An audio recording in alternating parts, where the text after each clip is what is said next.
L'actualité selon les GIRA. L'optimisation financière pour les particuliers et les professionnels. Quand on parle d'optimisation financière, il faut savoir de quoi l'on parle. Le principe est d'améliorer les ressources financières, que ce soit revenus et épargne, d'une personne ou d'une famille, tout en créant du patrimoine grâce à plusieurs leviers. Le premier, être accompagné lors de la déclaration fiscale et sociale, ce qui permet de faire jouer pleinement votre droit à l'erreur.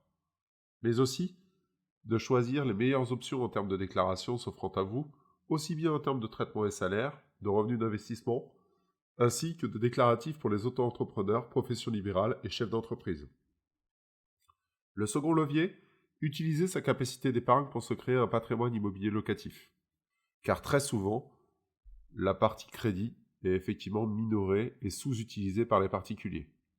Le troisième point est de disposer de conseils en investissement en réorganisant au mieux votre épargne, tout en assurant un suivi financier sur vos produits d'épargne ainsi que les produits existants qui végètent faute de suivi. Le quatrième point, piloter votre fiscalité. Et le dernier point, le plus important, d'utiliser des produits de diversification de bonne facture afin de répondre à vos objectifs de vie future, que ce soit la retraite, la protection du conjoint et de vos proches, ou la transmission du patrimoine. Exit les produits maison fabriqués par des banques ou des réseaux d'assurance. Pour résumer, cela vous permettra de gagner de l'argent en mettant en place une gestion financière efficace de vos revenus et votre épargne. Autrement dit, l'optimisation financière permet de gagner de l'argent par le simple fait de mieux gérer la dimension financière de son existence sans avoir à fournir plus d'efforts, changer de métier ou vos habitudes en termes de loisirs et de consommation. Sachez que l'optimisation financière passe avant tout par l'optimisation fiscale. Autant l'optimisation financière peut vous sembler être à la portée de tout le monde, ce n'est pas du tout le cas de l'optimisation fiscale. Elle nécessite d'excellentes connaissances qui doivent être sans cesse renouvelées.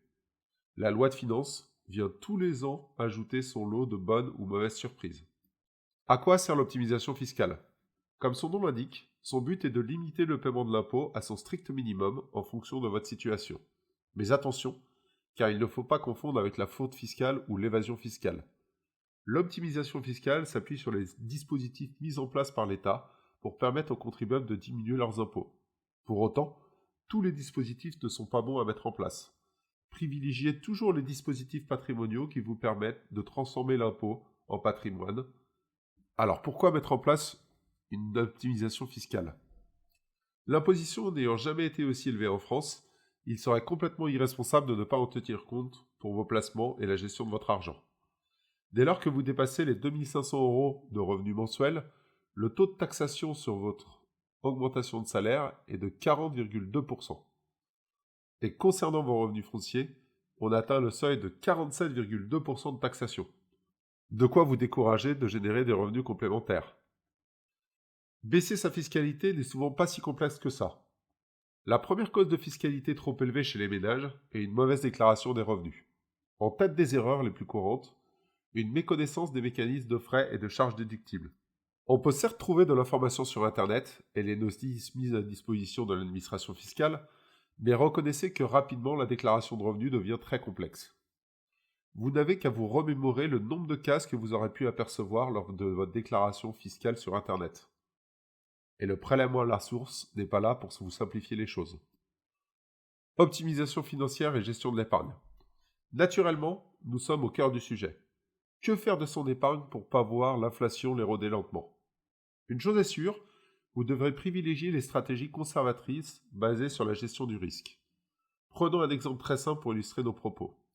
Si l'un de vos investissements perd 70% de sa valeur, alors à votre avis, combien lui faudra-t-il reprendre pour juste retrouver son niveau d'origine?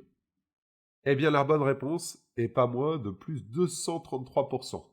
Eh bien oui, il vous faudra donc plus que tripler le capital.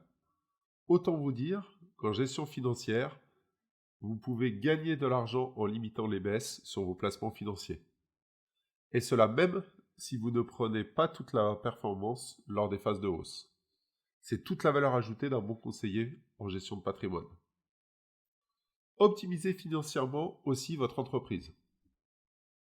Il n'y a pas si longtemps que cela, les petites et moyennes entreprises étaient épargnées par bon nombre de considérations fiscales.